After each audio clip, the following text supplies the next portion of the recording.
नमस्कार श्रोते हो, रेडिओ जयंतच्या आनंदी कट्ट्यावर मी अनुराधा आपण सर्वांचं मनपूर्वक स्वागत करते. श्रोते हो, आजच्या आनंदी कट्ट्यावरून हरिभक्त परायण देवदत्त परुळेकर यांनी मांडलेला एक विचार तुमच्यापर्यंत पोहोचवते. चोराचिया धुडका मनी वसे ध्यानी लांछन. तुकाराम महाराजांची ही ओळ. आणि या ओळीवरनं लगेच लक्षात येतं की चोरी फक्त पैशाची नसते, तर कधी ती सत्याची असते, कधी विश्वासाची असते, कधी कर्तव्याची असते.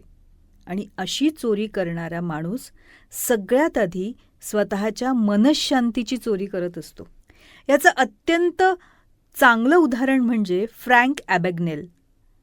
फ्रँक ॲबॅग्नेल हे जगभर फसवणूक प्रतिबंधक तज्ज्ञ म्हणून ओळखले जातात. मोठमोठ्या कंपन्या आणि सरकारी संस्था त्यांचा सल्ला घेतात. पण त्यांच्या तरुणपणीची गोष्ट फार वेगळी होती बरं का. म्हणजे त्यांनी अजून वयाची 20सुद्धा पूर्ण केलेली नव्हती. तेव्हा त्यांनी खोट्या ओळखी वापरून लोकांना फसवायला सुरुवात केली. कधी ते विमान कंपनीचे वैमानिक असल्याचं भासवत, कधी डॉक्टर तर कधी वकील. बनावट कागदपत्रांच्या आधारे त्यांनी अनेक ठिकाणी प्रवेश मिळवला होता. बाहेरून बघितलं तर एखाद्या चित्रपटातलं साहसी आयुष्य वाटेल ना, पण वास्तव वेगळं होतं. नंतर त्यांनी हे स्वतः कबूल केलं की त्यांचं आयुष्य सतत भीतीत जात होतं. एखाद्या हॉटेलमध्ये जर ते राहिले तर कोणी त्यांची ओळख पटवेल का याची चिंता वाटायची त्यांना. विमानतळावर गेल्यावर चौकशी होईल का याची धास्ती वाटायची. फोन वाजला तरी पोलिसांचा नाही ना अशी शंका यायची. एकदा तर ते रात्री झोपेतनं घाबरून उठले, कारण त्यांना वाटलं की दारावर पोलीस आलेत. जगाला ते हुशार वाटत होते, पण त्यांच्या मनात सतत भीतीचं वादळ होतं. शेवटी त्यांना अटक झाली, तुरुंगवास झाला. पण त्यानंतर मात्र ना त्यांनी त्यांच्या आयुष्यात खूप मोठा बदल केला. त्यांनी सत्याचा मार्ग स्वीकारला.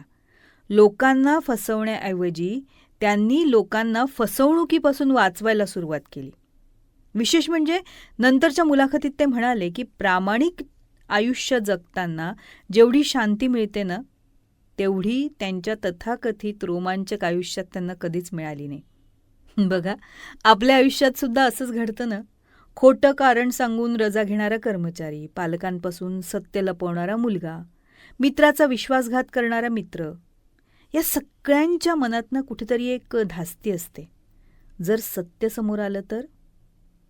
पण सत्य बोलणाऱ्या माणसाला स्मरणशक्तीवर जास्त ताण ठेवावा लागत नाही. त्याला कथा तयार कराव्या लागत नाही. त्याला पकडले जाण्याची भीती नसते. म्हणून तुकाराम महाराजांची ही ओळ आजही तितकीच खरी वाटते.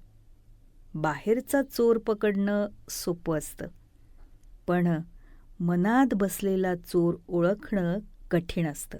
आणि जो माणूस स्वतःच्या मनातल्या त्या चोराला बाहेर काढतो त्यालाच खरी स्वातंत्र्याची आणि शांततेची अनुभूती मिळते. पटतंय ना? हा होता आनंदी कट्ट्यावरचा आजचा सुंदर विचार. तुम्हाला तो कसा वाटला याविषयीची तुमची कमेंट बॉक्समध्ये नक्की लिहा. आणि त्याचबरोबर रेडिओ जयंतचे दर्जेदार कार्यक्रम ऐकण्यासाठी रेडिओ जयंत लाईक करा, शेअर करा आणि सबस्क्राईब करा. रेडिओ जयंतचं सबस्क्रिप्शन फ्री आहे. आणि त्याचबरोबर नोटिफिकेशनसाठी बेल आयकॉनवर क्लिक करायला सुद्धा विसरू नका.